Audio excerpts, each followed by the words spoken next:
Hi, my name is Daniel with ViewMedica. In this video, we're going to go over how to set up a new broadcast loop for VMcast.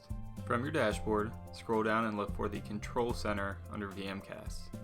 From your Control Center, select Edit Stream on the stream you want to create a loop for.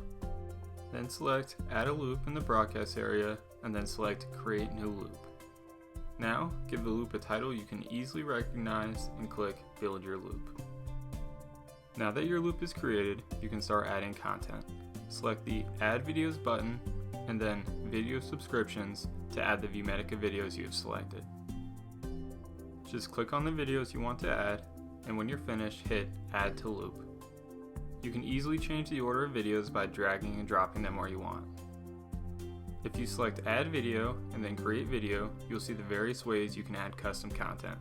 Please view our guides on adding your own videos to learn more.